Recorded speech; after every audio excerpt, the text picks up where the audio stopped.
a rule that tradition has established in the field of extra virgin olive oil extraction process. You know that you cannot have more oil and better oil. If you want to increase the amount of oil that you are producing, you are not able to obtain at the same time a better oil. You have to choose, you have to make a choice about what kind of oil you want to produce. Say in other words, if you want to obtain more, you have to give up on quality. If you are interested to produce a high quality oil, you have to forget that you want to produce a lot of oil. You have to stay okay with a lower amount of oil. What we did with our research, what we are trying to say and say again, is that we can break this rule. We can obtain, by introducing innovative technology in the traditional way of producing oil, we can break this rule and obtain the same. That's why I decided to tell you this thing in a different way. I want to put upside down presentation. I want in order to explain this strong statement, I want to start from the results, and I want to show you first of all what we were able to obtain. This is our first results, and they refer to 2016, and it was the first time which we obtained at the same time an increase in the extraction yield and the phenolic content. We were able to match this result to say again this year by year. We obtained up to 5% of increase in the extraction yield, and I want to show you just the last result that we obtained this year, that are this one, in which we confirm at least 1 percentage of increase in extraction yield, and at the same time we are able to increase up to 50% the phenolic content of the oil. The cultivar in both cases is Coratina. And as a mechanical engineer, when I say this thing to people that work in the extra virgin olive oil extraction process, I imagine that something weird is happening. I can imagine their face, and I usually expect something like this. How can that be possible? So the presentation is going to be not about how good we are obtain this. I want to explain as a mechanical engineer how we obtain this, how it is possible to apply something that comes from another field, which is mechanical engineer, to apply something that is really important in terms of tradition, and how to put a step forward in development of this process. But before starting explaining how we obtain this, I want to spend just a few words about when and where we can bring innovation. This is why, if you look at the history of the extra virgin olive oil production, you find out that this process has changed very little over the past 30 years. The last big innovation, the last revolution, is just introduction of the horizontal centrifugal separator, which is data in 1962. And then there is the introduction of the Malaxer hermetic one, and then nothing more has happened. I think that it's a good time to add a new page at this history of the production. Keep going on tradition. This because we think that is the right time to put something innovative, something new, in order to advance this old kind of process. And what about where? We have to analyze. We have to analyze a modern extraction plant. You know much better than me how this works. You know, an initial stage you have to wash the olive, and that is the real part of the extraction process, which is the crushing step, in which by means of a strong mechanical action you promote the release of the oil from the olive. And the oil that you really separated from the other liquid, you have to separate the different density liquid, which are water and oil, from the solid part as well, if you have three phases. But in order to have an effective, acceptable efficiency of this separation process, you need to send the olive oil best to the so-called malaxer, which is the only step which works in batch. It's just a buffer. You need to stay there for 20, 30, 60 minutes in order to make the olive oil paste stirring, in order to make the small droplets coalesce, which means collide each other, in order to form larger droplets, which is easier to be separated in the subsequent phase. So you need to stay there for a time.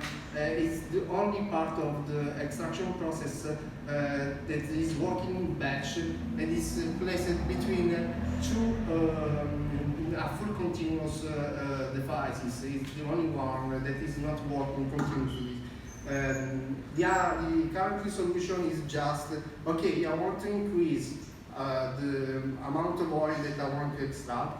Solution is put a lot of malaxer in parallel. Our question is this a necessary evil? Is this the best way, the smartest way in which you can obtain a significant extraction yield as well as a high quality? We are trying to say that we can at least reduce this time, and we hope that we can completely in the future eliminate this stage. That's why I want to explain to you how we obtain these results.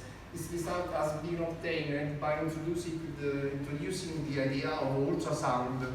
So we want to apply an ultrasound treatment during the extraction process. But in order to understand how ultrasound works, we need to explain what is cavitation. The mechanical effect of the ultrasound is mainly due to the cavitation phenomena, and cavitation is mechanical engineering stuff. We study a lot how to control this, how it works. So I'm here to explain as best as I can how cavitation works. Let me explain, telling you that when you apply the ultrasound treatment, you are generating acoustic waves in your liquid media, which means that waves are propagating and are generating an oscillating pressure cycles, which means that if you look at the pressure inside the liquid, you will see the pressure go up and down, up and down, up and down. When the pressure goes below the vapor pressure limit, you are just vaporizing that liquid, which means that you are forming vapor bubbles, which mean vacuum bubbles that are very small. Then they grow until they reach a critical size. Critical size means that when they are in a higher pressure phase, they can abruptly collapse. This collapse is very critical because it generates some strong. This impeller has been destroyed after just one travel across the Atlantic. So if you want to scale mechanical engineering, try to tell him, okay, you made wrong calculation in preventing cavitation in the design of your impeller. You will see the effect. You will make the calculation again, and check double check what he did. I want to show you another example that comes from nature. I think this is an example that can explain how cavitation effect at small scale can be effective. And I want to show you this little animal that is called pistol shrimp, which is, he has literally a sonic weapon in his throat. You can see he now in action. It looks like that he is punching that crab. Actually, something much stranger is happening because he's not touching that crab. When he closes his claw, he's just generating a high-speed liquid jet. That jet is a cavitating jet. He's using cavitation. That cavitation bubble is using very high temperature shock waves in order to kill his prey. So now you can understand how strong can be this action if it's applied something that is biological. And then I just written there, cavitation can be dangerous, but cavitation can be useful if you can handle it. So what we can do is that show you how we try to use cavitation. If you are able to control, to take under control this phenomena, you can promote the destruction of the cell tissue. So you can make easier to release that nutraceutical compounds that make the quality of oil and make higher the extraction yield. So we want to do at micro scale what we was able to do at macro scale with your crusher. So after I explained with a lot of words the idea that is behind this technology, I want to show you our research. I want to show it's a long journey. I want to try to tell you our story as fast as I can. So I want to try to explain you in just 1 minute what we have done. So we started with the idea. We know that cavitation can be a good solution. And we also know as a mechanical engineering that there is a specific frequency window in which you can use the ultrasound. Then we started with experimental lab tests in which we proved that it's working.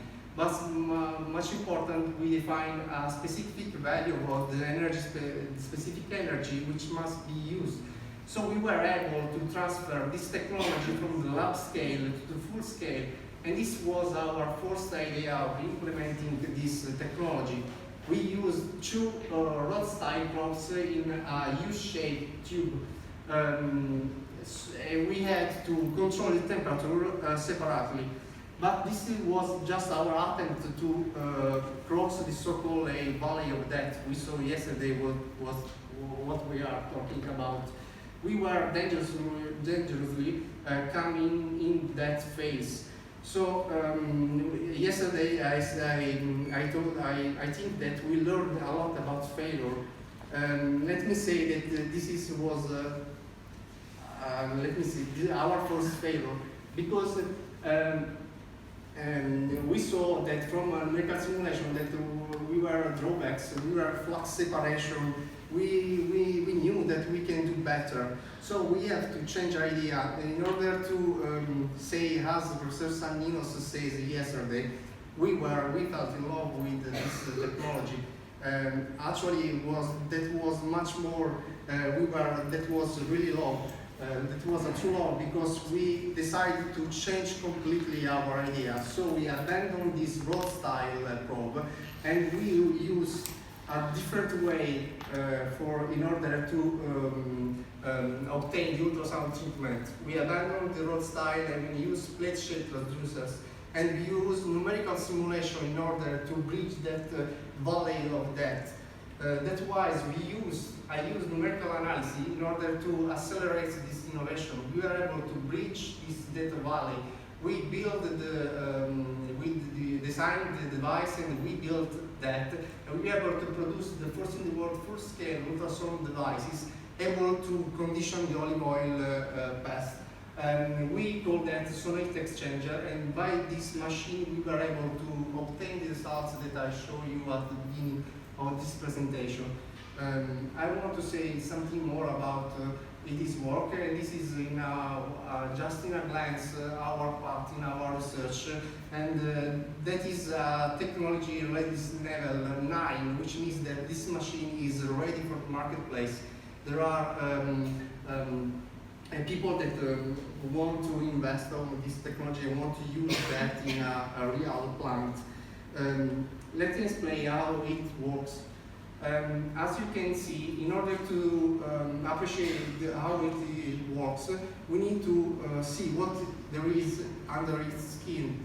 So it is composed of a couple of concentrical annular sections. You can see that the olive oil path is flowing in the external one, but at the same time water is flowing in the opposite direction, so you can at the same time controlling the temperature. And on each side of the octagon shape of the device, we place some plate-shaped transducer. If you can see the difference in the rod style, it's just like you are shaking your hands. In that case, all the body is vibrating. It's like all the body is dancing. It's not just shaking the hands. So after we design this, we place it in an existing extraction plant, and the objective was to reduce the malaxer time, and we obtained that. My part was how we had to say, okay, which is the better geometry? How can we design the best shape as possible? So I did some numerical simulation, and this is my field. So I want to show you the travel backward. So this is how I model that device, and this is the numerical domain that I used in order to carry out some numerical simulation. You can see all the physical model that I used, but I think it is very technical. If you have a question, I can tell you something more about that at the end of the presentation. That is what we are able to do with the numerical simulation. You can look inside your devices. You cannot do that by just an experimental way. We can see the complex pressure interaction. It's like you are plopping a stone in a calm water. Okay, this is just one. It's easy to say circles in the water. If you are 100 of them, it's really complex to understand which is the better position, the better geometry. So we did this by numerical simulation. You know, you can control the pressure and what is happening in each point of your device. So you can actually and effectively determine which is the perfect size, for instance, which is the perfect sheet of your olive oil paste in order to optimize your effect. And last but not least, we saw the things that I think that is the first time that we can say that if you look at the movement of the past inside of the device, you can see some steering effect, which is comparable to that is made what is happening in malaxer. So that's why it's not just ultrasound decapitation. You are also increasing the movement, so you are increasing the coalesce kinetics, so you are making the droplets collide each other, so it's easier to separate in the last stage in the centrifugal separator. That's our journey, and this last finding is help us to make that with this device we can reduce the malaxation time, and we think that we can go on in the research. So just to conclude, I just wanted to show you today the idea that is behind this technology and the way by which it was possible interaction with the engineering in order to obtain as effective as possible device that we call sonic exchanger, able to increase for the first time at the same time the extraction yield and the phenolic content. This is the way that we believe it's good for keeping the tradition going on. We believe that tradition is not saying the same thing at the same way. It's just keeping the fire burning. So that's by introducing new technology, innovative technology, we can keep the tradition alive. This is what we are trying to do. And that's all. Thank you for your attention.